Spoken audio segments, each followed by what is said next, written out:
Captain Han stared at the red warning lights flashing across the control panel. The ship shook again as another asteroid struck the hull. Engine 2 is down.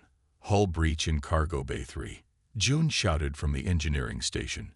His fingers moved quickly over the controls, trying to stop the damage from spreading. Han gripped his chair tightly. The Dauntless was his life.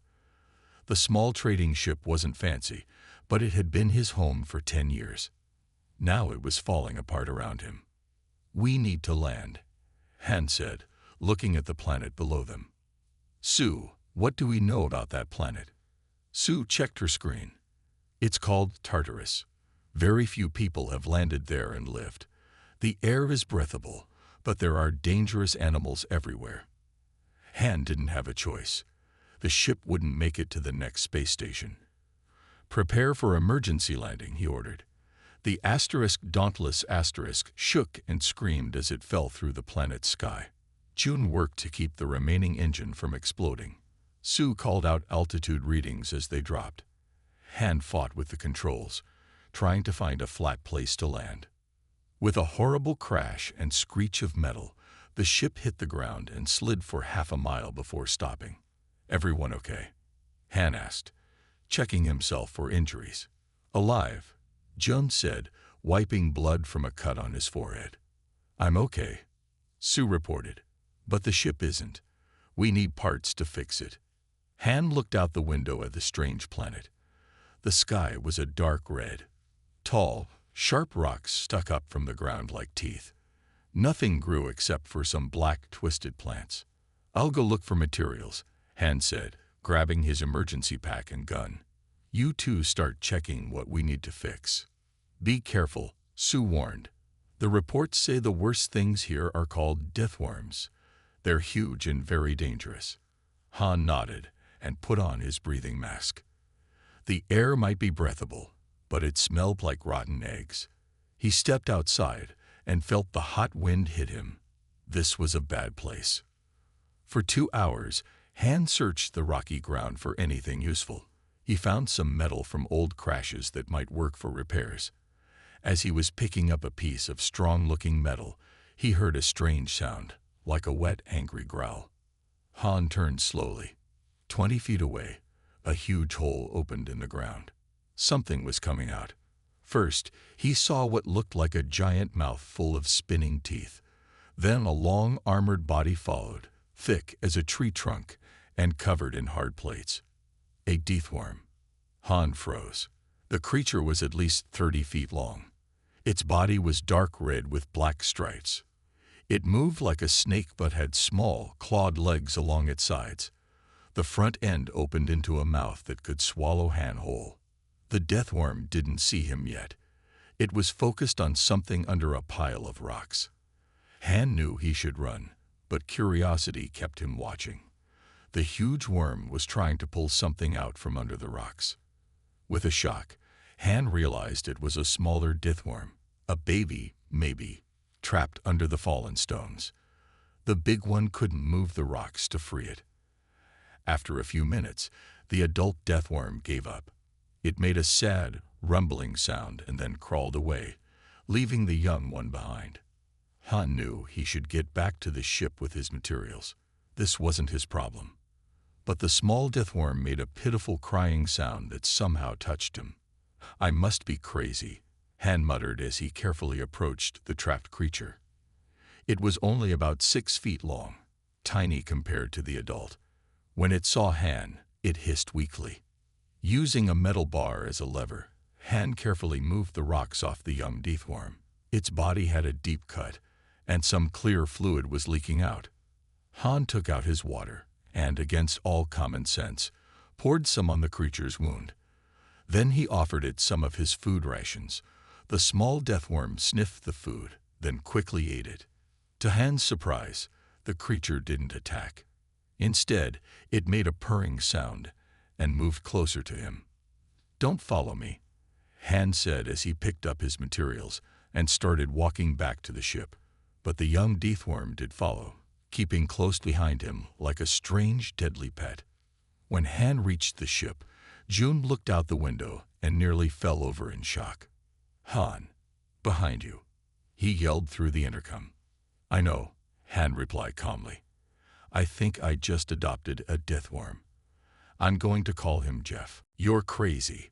That thing will kill us all in our sleep, June yelled, pointing at Jeff. The young deathworm was curled up in a corner of the cargo bay, watching the humans with shiny black eyes. If it wanted to kill us, it would have tried by now, Han said calmly. He knelt down and offered Jeff more food. The deathworm made a happy clicking sound and ate from Han's hand. Sue watched with wonder. I've never seen anything like this. All reports say deathworms attack anything that moves. 3 days passed as they worked to fix the ship. Jeff followed Han everywhere. When Han slept, Jeff curled up near his bed. When Han worked on repairs, Jeff watched closely. On the 4th day, Jun was trying to fix the engine. Something's leaking fuel, but I can't find where, he said, wiping sweat from his face. Jeff suddenly moved, slithering to a small pipe near the floor. The deathworm tapped the pipe with its head and made a whining noise. What's it doing? Jun asked, still not trusting the creature. Han knelt down to look. There's a tiny crack here. How did you see that, Jeff? Sue checked her tablet. The reports say deathworms can smell chemicals. It probably smells the fuel. Well, that just saved us hours of searching, Han said, patting Jeff's armored head. The deathworm made a purring sound. With the leak fixed, they finally got the engines working again. The ship lifted off shakily, leaving the dark planet behind. We can reach Orion Station in 4 days if we go slow, Jun said, checking the navigation system. That night, while everyone slept, Jeff crawled around the ship, exploring. The deathworm found its way to the control room and stared at the blinking lights. It seemed curious about everything. Han found Jeff there in the morning. You're smarter than you look, aren't you? He said.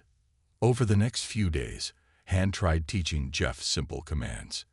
To everyone's surprise, Jeff learned quickly. It understood come, stay, and even help. This is amazing, Sue said, recording everything in her log. It can tell us apart too. It only takes food from you, Han. Even Jun was starting to like Jeff. Maybe it's not so bad having a pet deathworm, he admitted after Jeff found another problem in the engine room. On the 3rd day of their journey, the ship's alarms went off. Pirates, Sue shouted. 3 ships coming toward us fast. Han jumped to the controls. We can't outrun them with our damaged engines. The pirate ships surrounded them. A rough voice came through the communication system. Surrender your ship and cargo, or we'll blow you apart. We have nothing valuable, Han replied. Then we'll take your ship, the pirate leader said. Prepare to be boarded. They heard the sounds of the pirate's ship connecting to theirs. Jeff sensed the danger and moved to Han's side, making a low growling sound. Hide, Jeff, Han whispered. Stay safe. The cargo door burst open. 5 pirates with guns rushed in. Hands up, their leader shouted. This ship is ours now. Han and his crew raised their hands. The pirates moved forward, but then stopped when they heard a strange humming sound. Jeff had grown in the past few days. Now almost 10 feet long, the deathworm rose up behind the pirates. Its body began to glow with blue electricity. What is that? A pirate screamed. Before anyone could move, Jeff released a powerful pulse of energy. The pirates' weapons and electronic equipment went dead instantly. The lights flickered, but the ship's systems stayed on. Han didn't waste the chance. He tackled the closest pirate, while Jun and Sue grabbed metal bars to fight. Within minutes, the surprised pirates were tied up. Jeff moved among them, hissing whenever one tried to move. How did it do that? Sue asked, looking at Jeff with new respect. An electromagnetic pulse, Jun said, checking the equipment. I didn't know deathworms could do that. Han knelt beside Jeff, who seemed tired after using so much energy. You saved us, he said softly. The deathworm leaned against his hand, making a gentle purring sound. He's not just a pet, Han realized. He's part of our crew now. As they continued toward Orion Station with their pirate prisoners, none of them knew how much their lives would change because of Jeff or the dangers that waited for them ahead. Orion Station was huge. It floated in space like a giant wheel, with thousands of lights glowing along its sides. Ships of all sizes came and went from its many docking bays. Dauntless requesting permission to dock, Sue said into the communication system, "We have damage that needs repair. We also have 5 pirate prisoners." "Permission granted," replied a bored voice. "Security will meet you to take the prisoners. Dock at Bay 12. Han looked at Jeff, who was now almost 12 feet long. The deathworm had grown quickly in the past week. "We need to be careful," Han told his crew. "People will be scared of Jeff. They might try to take him away." "Maybe we should hide him," Jim suggested. Han shook his head. "No, Jeff is not a secret or something to be ashamed of. He's part of our crew now." The ship docked with a gentle bump. When the doors opened, 10 security officers waited outside with guns ready. "The pirates are this way," Han said, leading them to where the 5 men were tied up. The security chief, a stern man named Gil, stared at Jeff with wide eyes. "What is Day 8? He shouted, pointing his gun at the deathworm. "This is Jeff," Han said calmly, stepping between Gil's gun and Jeff. "He's with us. He helped us catch the pirates." Gil's hand shook. "That's a deathworm. They're the most dangerous creatures in the galaxy. It can't be on this station." Han corrected, nodded, "and Jeff has been with us for days. He's friendly." News about Jeff spread through the station like fire. By evening, crowds gathered outside Bay 12, hoping to see the tame deathworm. Scientists sent messages asking to study Jeff. Military men offered Han money for the secret of how he had tamed the creature. "I didn't tame him," Han told everyone. "We just became friends." Dr. Jin, a young xenobiologist with kind eyes, was the only one Han allowed to see Jeff up close. "Amazing," Dr. Jin said, scanning Jeff with special equipment. "His brain activity is much higher than what was reported in adult deathworms. He seems to be learning and adapting. He understands simple words and knows all our names," Sue told the doctor. Dr. Jin nodded. "I believe he might be truly intelligent, not just trained. This could change everything we know about deathworms." But not everyone was happy about Jeff. Gil returned the next day with official papers. "This creature is classified as extremely dangerous," Jill said, handing the papers to Han. "Station rules say it must be contained in a secure facility for study." "No," Han said firmly. "Jeff is not dangerous to us, and he doesn't belong in a cage." "You don't have a choice," Jill replied. "Either Jeff goes to the secure lab, or your ship will be forced to leave without repairs." Han looked at his damaged ship. They couldn't leave without fixing it first. "Fine," he said reluctantly, "but I'm staying with him." The containment facility was a large room with thick glass walls. Scientists watched from outside as Jeff explored his new space. Han stayed inside, trying to keep the deathworm calm. But Jeff didn't like being trapped. He moved restlessly around the room, tapping the glass with his head. When a scientist turned on a bright light to see him better, Jeff became upset. Blue electricity began to crackle along Jeff's body. With a sharp, high sound, he released a powerful pulse that shattered equipment and turned off all the lights. Alarms blared throughout the station. Gil rushed in with armed guards. "See, it's dangerous," he shouted. "This is why these creatures must be contained or destroyed." Han stood protectively in front of Jeff. He was scared. You wouldn't like being stared at like some zoo animal either. Dr. Jin arrived and quickly stepped between Gil and Han. "Please, let's all calm down." The deathworm reacted defensively, not aggressively. "This is a scientific discovery, not a security threat." Gil's face was red with anger. "You have 24 hours to get that thing off my station, or I'll have it removed myself." He stormed out. Han looked at Dr. Jin with worry in his eyes. What do I do now? The ship isn't fixed yet, and now everyone wants to either study Jeff or kill him. Dr. Jin thought for a moment. I need to show you something. Something that might explain why Jeff is so different from what we expected. She lowered her voice. I found something strange in his brain scans, something that shouldn't be possible. Dr. Jin led Han to her small lab. The walls were covered with screens showing pictures of animal brains. She locked the door behind them. What I'm about to show you could get me in trouble, she said, looking nervous. She tapped on her computer, and a 3D image of Jeff's brain appeared on the main screen. This is Jeff's brain scan, she explained. And this, she pulled up another image, is the brain of a normal adult deathworm, from our records. Han could see the difference right away. Jeff's brain had many more parts, lit up in bright colors. Jeff's brain is much more active, Dr. Jin said. But the really amazing part is this area here. She pointed to a section near the front of Jeff's brain that glowed bright white. This is what we call the sentience center. It's the part of the brain that makes a creature self-aware. What does that mean? Han asked. It means Jeff isn't just smart for a deathworm. He's actually sentient. He knows who he is. He can think and feel like we do. Dr. Jin's eyes were wide with excitement. No other deathworm we've studied has this. Han sat down, shocked. So he's not just a pet. He's a person. Yes, and there's more, Dr. Jin continued. Look at these patterns here. She pointed to strange, regular shapes in Jeff's brain. These aren't natural. They look like they were designed.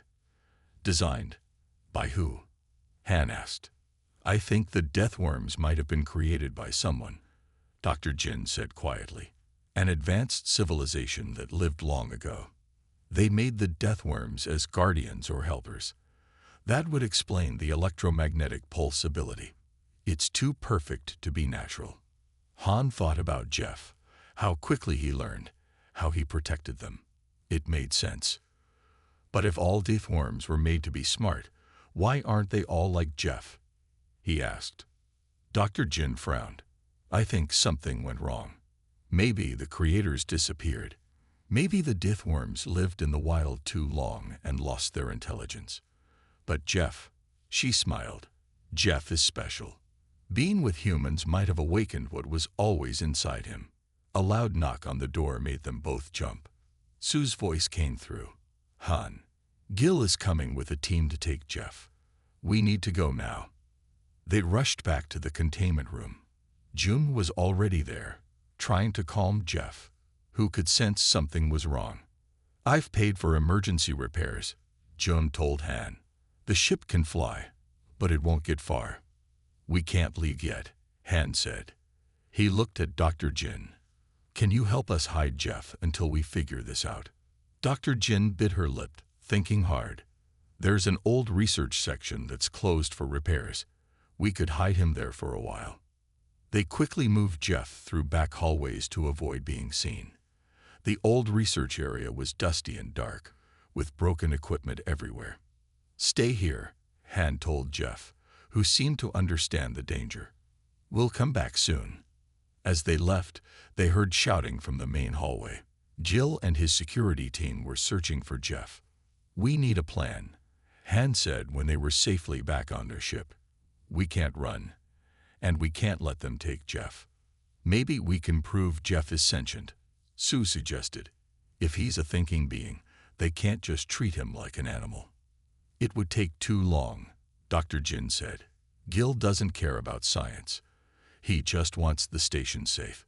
A soft knock on the ship's door interrupted them. Han opened it carefully, ready for trouble.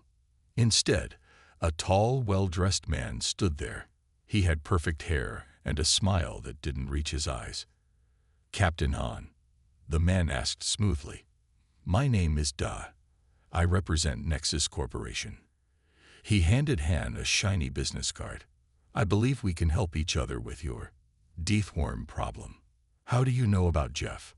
Han demanded. Da's smile grew wider. Nexus knows many things.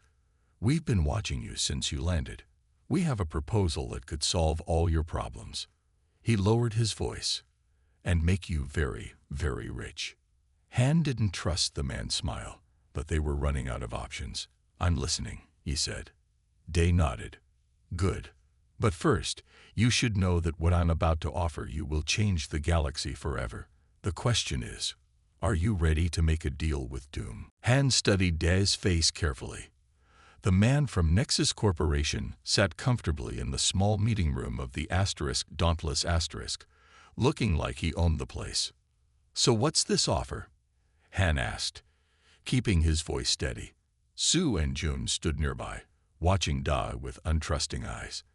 Dr. Jin sat quietly, taking notes. Day smiled and touched a small device on his wrist. A 3D map of the galaxy appeared in the air between them. A red dot marked a planet. Tartarus, Daz said, pointing to the red dot. Home of the Deathworms, a planet rich in rare minerals that no one can mine because of the dangerous creatures. He looked directly at Han. But you have found a way to connect with these creatures. That makes you very valuable to us. What exactly do you want? Han asked. We want you to work for Nexus, Daz said simply. Return to Tartarus with proper equipment and protection. Study the Deathworms. Find out if others can be like Jeff. Establish a way for humans to safely visit the planet. Han frowned. And what do we get? Daz's smile widened. Protection for Jeff, for starters. Nexus has enough power to keep station security away. We can block Gil from taking action. He touched his device again, and a document appeared. Plus, exclusive trading rights to Tartarus for you and your crew. Once it's safe, you'll be the only ones allowed to bring goods in and out. You'll be rich within a year. It sounded too good to be true.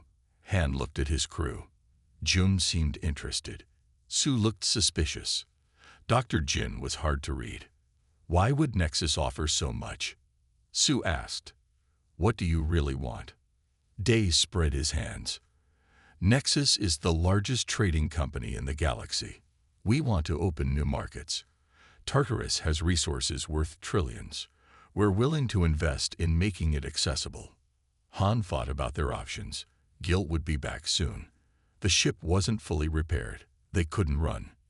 And they couldn't fight. What about Jeff? Han asked. I won't let you study him like a lab animal. Jeff will stay with you, Dad promised. He trusts you. We need that trust to learn about the other Deathworms. Han still didn't fully trust Dad, but they needed help. I wanted in writing that Jeff stays with us, and that we can leave any time we want. Of course, Dad said smoothly. He changed something on the document and handed it to Han. Sign here, and Nexus will handle everything. Han read the document carefully. It seemed to say everything Dai had promised. With a deep breath, Han pressed his thumb to the screen, signing the contract. Dai's smile grew even wider. Excellent. Now, let's get your friend Jeff. A Nexus ship is waiting to take us all to Tartarus. Use all? Han asked. I'll be coming with you, Dad explained. As will a small Nexus research team. Don't worry, they will follow your lead regarding the Deathworms. Within an hour, they had moved Jeff to a large, comfortable room on the Nexus ship. The Deathworm seemed nervous about the new surroundings but stayed calm near Han. As the ship prepared to leave Orion Station, Dr. Jin pulled Han aside. I don't trust Nexus, she whispered. Big corporations don't spend this kind of money just for trading rights. I know, Han said quietly. But we didn't have a choice. At least this way we stay with Jeff and learn more about where he comes from. We'll be careful. Dr. Jin nodded. I'm coming too. I told Dai I'm essential for studying Jeff's brain. He agreed. Han was glad to have her on their side. Something isn't right about all this, he admitted. Did you see how happy Dad was when I signed? Like he got something much more valuable than what he told us. The Nexus ship smoothly left the station. Through the window, Han could see Gil and his security team arriving at the dock, too late to stop them. As they traveled toward Tartarus, Han watched the Nexus research team setting up their equipment. They had far more weapons than seemed necessary for a scientific mission. What have I gotten us into? Han wondered as the ship entered hyperspace. Jeff slithered to his side and made a low, worried sound. It seemed the Deathworm had the same question. In his private cabin, Dai made a secret call to Nexus headquarters. Phase 1 complete, he reported. We have the Deathworm and the traitor who can communicate with it. Proceeding to Tartarus for Phase 2. Collection. A cold voice answered. Excellent. Remember, we need viable specimens and eggs. The weapons program cannot wait any longer. Day smiled. Don't worry. Han has no idea what he's really leading us to. By the time he realizes, it will be too late. The Nexus ship was much faster than the Dauntless Asterisk. In just 2 days, they reached Tartarus. The red planet looked even more unwelcoming than Han remembered. Prepare for landing, the ship's captain announced. All research team members should put on protective gear. Han watched as 20 Nexus workers put on heavy armor and checked their weapons. They didn't look like scientists to him. Those are a lot of guns for a research trip, Han said to Dai, who was reviewing maps on a screen. Day smiled. Tartarus is dangerous. We need to be prepared. Jeff had grown even larger during the journey. He was now 15 feet long and as thick as a small tree. The Deathworm stayed close to Han, seeming to sense that something wasn't right. As the ship landed, Han felt uneasy. Dai had been talking to the research team in private, giving orders that Han couldn't hear. Stay alert, Han whispered to Sue and June. Watch what these Nexus people do, not what they say. The landing ramp opened, and the hot, smelly air of Tartarus rushed in. Jeff became excited, moving his head back and forth, tasting the air of his homeworld. Let Jeff lead, Dr. Jin suggested. He might know where to find other Deathworms. Day agreed too quickly. Yes, excellent idea. The worm can guide us. They stepped onto the rocky ground. The sky was dark red, just as Han remembered. Sharp rocks stuck up everywhere. In the distance, they could see movement, large shapes sliding between the rocks. More Deathworms, Jun said nervously. Jeff moved forward confidently. Han and his crew followed, with the Nexus team behind them.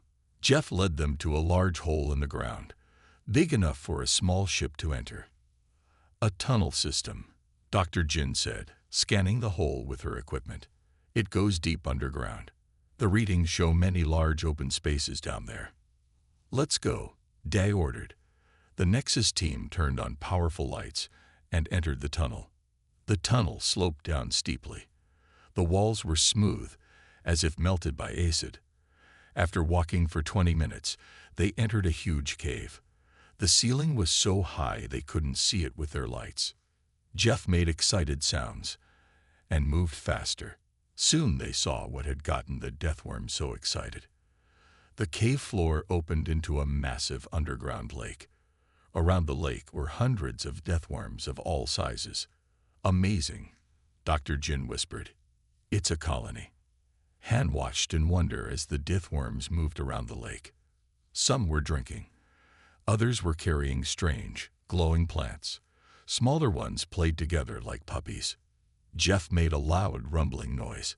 Several adult Deathworms turned to look at them. Instead of attacking, they approached slowly, seemingly curious. They're not aggressive, Han said. They're just checking us out. Dr. Jin was scanning everything with her equipment. Look at this, she said, showing Han her screen. They're communicating through low sounds and electrical signals. It's a language.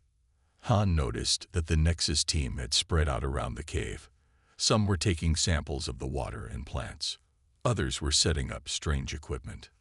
What are they doing? Han asked Da. Just research, Day said smoothly. This is a historic discovery. Jeff approached one of the larger Deathworms. They touched heads and seemed to share some kind of communication. After a moment, Jeff returned to Han and nudged him toward the big Deathworm. I think he wants you to meet the leader, Dr. Jin said. Han walked forward slowly. The large deathworm studied him with shiny black eyes that looked very intelligent. "Hello," Han said, feeling a bit foolish for talking to it. "I'm Han." To his surprise, the deathworm made a series of clicks and rumbles that almost sounded like words. Jeff responded with similar sounds. "They're definitely talking," Sue said, recording everything. "This is incredible." While everyone was focused on the deathworms, Han noticed some Nexus workers sneaking to the far side of the cave. They were placing small devices in the shadows and collecting something from the walls. "Dr. Jin," Han whispered, "what's on the walls over there?" Dr. Jin looked and gasped. "Eggs. Deathworm eggs." Han turned to confront Dai, but the man was already walking away, talking quietly into his communication device. "Find out what they're planning," Han told Sue. "I don't like this." Sue nodded and moved closer to where Dai stood. Using her communication training, she listened carefully to his words. "Specimens secured," Dai was saying. "Eggs collected. Map the entire colony system. We'll begin extraction once the survey team reports back." Sue returned to Han, her face worried. "This isn't about trading," she whispered. "They're stealing eggs and mapping the colony. I think they're planning something terrible." Han pulled his crew and Dr. Jin into a small side tunnel to talk privately. "Nexus is up to something bad," he said in a low voice. "We need to find out what and stop it." "I found these in their equipment," Jun said, showing them a small device. "They're explosives. Powerful ones." Dr. Jin gasped. Why would they need explosives for research? Sue looked grim. I heard more of Dai's conversation. He said something about securing specimens for the weapons program and clearing the site once extraction is complete. They're going to take what they want and destroy the rest, Han realized. We have to warn the deathworms. They returned to the main cave where Jeff was still communicating with the large leader deathworm. Han approached them carefully. "Jeff, we need to get the deathworms out of here," Han said urgently. "Nexus is planning something dangerous." Jeff made a series of clicks and rumbles to the leader. The big deathworm's eyes seemed to narrow with understanding. "Can they really understand that much?" Jun asked doubtfully. "I think so," Dr. Jin said. "Look at their reactions." Across the cave, the Nexus workers were finishing their tasks. Dai watched Han with suspicious eyes. "We need to go now," Dai called out. "We have what we came for." "What exactly did you come for?" Han asked, stepping toward Dai. "You said this was about trading, but you're collecting eggs and planting explosives." Dai's friendly smile disappeared. "I said what you needed to hear, Captain Han. Nexus doesn't care about trading with monsters. We care about using them." "Using them? For what?" Han demanded. "Weapons," Dai said simply. "Deathworms are perfect. Their armor resists most weapons. Their EMP ability can disable technology. Their acid can melt through almost anything." He looked at the deathworms with cold eyes. "Imagine an army of controlled deathworms. No planet could stand against us." "You're crazy," Han said. "These are intelligent beings, not weapons." Dai laughed. "Intelligence makes them better weapons. We've already collected enough eggs to start breeding our own. The scientists will make them obedient." He pulled out a gun. "Now step aside. We're leaving, and you're not stopping us." "What about the explosives?" Sue asked. "Can't leave evidence," Dai said with a shrug, "and can't risk these creatures following us. The main colony will be destroyed." Han felt sick. He had led Nexus straight to the deathworms. This was his fault. Suddenly, Jeff let out a loud, echoing cry. All around the cave, the deathworms turned toward him.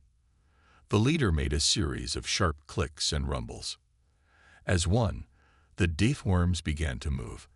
The smaller ones disappeared into side tunnels. The larger ones formed a circle around the Nexus workers. "What's happening?" one of the workers asked nervously. "They're protecting their home," Han said. Jeff warned them. Day raised his gun. Kill any that get close. Move to the exit. The Nexus workers fired at the approaching deathworms, but the creature's armor deflected most shots. Then, just like Jeff had done on the ship, the deathworms began to glow with blue electricity. EMP coming, Han shouted to his crew. Close your eyes. A massive wave of energy burst from the deathworms. All the Nexus equipment went dead, including their weapons and lights. The cave plunged into darkness except for the glowing bodies of the deathworms. Run, Dai shouted to his people. In the chaos, Han grabbed Dai's arm. Stop the explosives, he demanded. Too late, Dai said with a cruel smile. Timer's already running. 2 minutes until this whole place collapses. With a quick move, Dai broke free and ran toward the exit. We need to get everyone out, Han told his crew. Jeff, tell them about the bombs.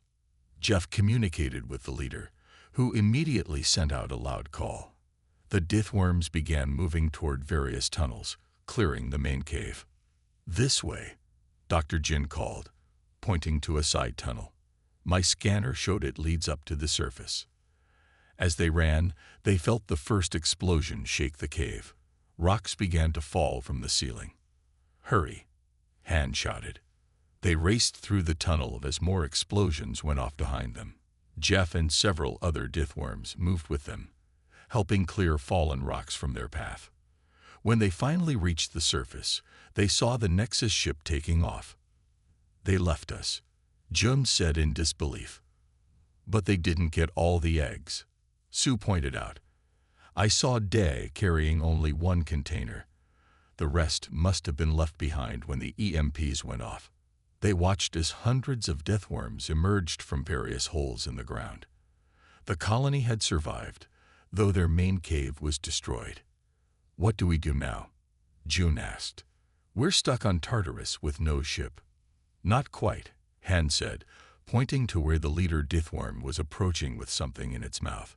It dropped the object at Han's feet. It took 3 days for a rescue ship to reach Tartarus. During that time, Han and his crew stayed with the deathworms, learning more about them. Dr. Jin worked day and night, studying their communication and behavior. They have a whole society, she told Han with excitement. They farm those glowing plants we saw. They build tunnels. They even have a kind of art, patterns they make in the cave walls. Han watched Jeff playing with some younger deathworms. I never imagined they were so advanced. When the rescue ship finally arrived, it wasn't what they expected. Instead of a regular transport, a military vessel landed near them. Admiral Min, an old friend of Han's, stepped out. Han, Min called out. What trouble have you gotten into this time? Han smiled with relief. Min, how did you know to come? Your emergency signal reached one of my patrol ships, Min explained. Then he saw Jeff and the other deathworms and stopped in shock. What are those doing here? And why aren't they eating you? It's a long story, Han said. But these aren't the monsters everyone thinks they are. On the trip back to the nearest space station, Han told Min everything. How he had rescued Jeff, their discovery of the deathworm colony, and Nexus Corporation's plan to turn the creatures into weapons. That's a serious accusation, Min said when Han finished. Nexus is one of the most powerful corporations in the galaxy. They have friends in the Galactic Council. Will you help us warn everyone? Han asked. Min frowned. I'll try, but without proof, it won't be easy. When they reached the space station, Han immediately tried to send a message to the Galactic Council about the Nexus threat.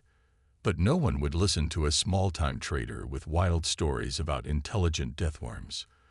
They think I'm crazy, Han told his crew after another failed meeting. We need proof, Sue said, something that shows what Nexus is really doing. Jude nodded, and we need to find out what happened to the eggs they took. Dr. Jin had been allowed to continue her research on Jeff and the 5 other deathworms that had come with them from Tartarus. I'm making progress understanding their language, she reported. Jeff can now understand about 100 human words, and I can understand some of their basic signals. That's great, Han said, but it doesn't help us stop Nexus. Just then, a news announcement played on the station's screens. The head of Nexus Corporation was speaking. Today, Nexus proudly announces a breakthrough in terraforming technology. Our new biological systems will make hostile planets safe for human settlement. The first demonstrations will begin next month. Han and his crew watched in horror. They knew what the biological systems really were. They're going to use the deathworms, Sue whispered. We need to hack into their systems, Han decided.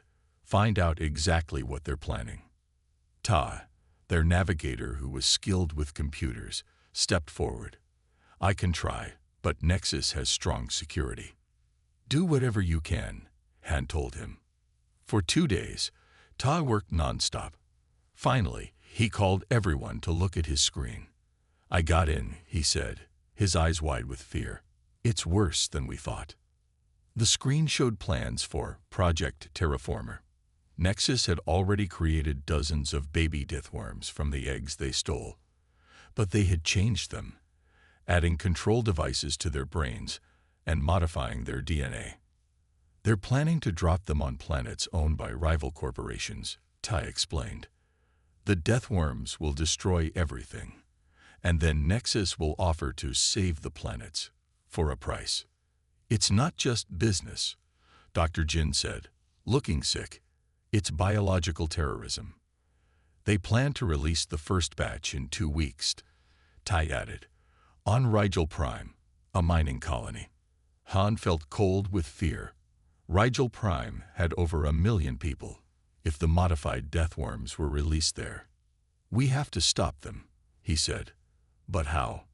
No one believes us, and we can't fight Nexus ourselves. Jeff, who had been listening nearby, suddenly made a series of clicks and rumbles.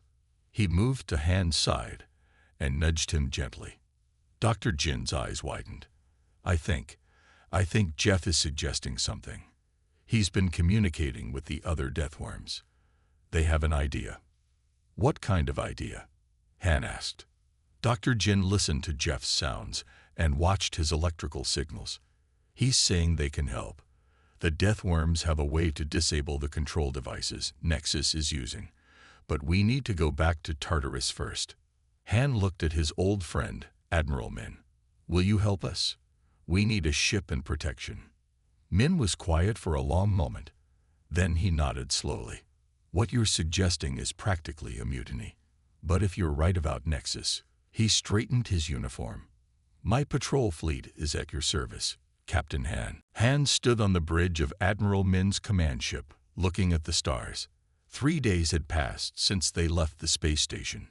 Behind them flew 5 patrol ships, the best Min could gather without raising questions. We're approaching Tartarus, Min announced. No sign of Nexus ships in the area. Han nodded. Good. Let's hope the deathworms remember us. They landed near the colony entrance. Jeff and the other deathworms with them moved quickly toward the tunnels, making excited sounds. What's the plan? Sue asked Han as they followed. According to what Dr. Jin understood from Jeff, the deathworms can generate a special kind of EMP that will disable the control devices Nexus put in the modified deathworms. Han explained. But they need more power than just a few deathworms can produce. They need the whole colony. Underground, they found the deathworm colony rebuilding after the Nexus attack. The leader greeted Jeff with what seemed like respect. Through Jeff and Dr. Jin's translation, Han explained their plan to the colony. The deathworms would help disable the Nexus control devices, and in return, humans would recognize Tartarus as the deathworms' protected home. A fair trade, Han told them. Not a deal with doom, but a deal for peace. After much clicking and rumbling, the leader agreed. Over 100 adult deathworms would join them. But how will we get to the Nexus facility? June asked. It's on a space station near Rigel Prime. They'll see us coming. Admiral Min smiled. I have an idea. 2 days later, Min's command ship approached the Nexus research station. The other patrol ships stayed hidden behind a small moon. Frontier Patrol requesting emergency docking. Min called to the station. Engine malfunction. Need immediate assistance. From their hiding place in the cargo hold, Han and his crew listened nervously. With them were Jeff and 20 other deathworms, hiding quietly. Permission granted, came the reply. Dock at Bay 5. Once docked, Min created a distraction by arguing loudly with the station manager about repair costs.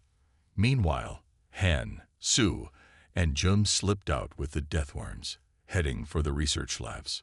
Using Ta's hacked map, they found the main lab quickly. Inside were dozens of containers, each holding a baby deathworm with a metal device attached to its head. The control implants, Dr. Jin whispered. Poor creatures. Day was there, talking to scientists. When he saw Han, his face went white. You, he shouted. How did you? Before he could finish, Jeff and the other deathworms surged forward. They formed a circle around the containers and began to glow with blue electricity. Stop them, Day yelled. They'll ruin everything. Security guards rushed in, but Min and his officers appeared at the door, weapons drawn. Galactic Patrol, Min announced. Everyone stay where you are. The deathworms' bodies glowed brighter and brighter. A high-pitched sound filled the room, making everyone cover their ears. Then a massive wave of energy pulsed outward. All around the lab, the control devices on the baby deathworms sparked and fell off. The containers opened as the electrical locks failed. Day tried to run, but Han caught him. It's over, Han said. Your weapons won't work anymore. The freed baby deathworms looked around in confusion. Jeff approached them, making gentle clicking sounds. Slowly, they responded, moving toward him like children finding a parent. They're communicating, Dr. Jin said in wonder. Jeff is telling them they're safe now. Min's officers arrested Da and the Nexus scientists.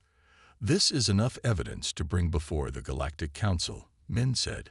Nexus won't escape punishment this time.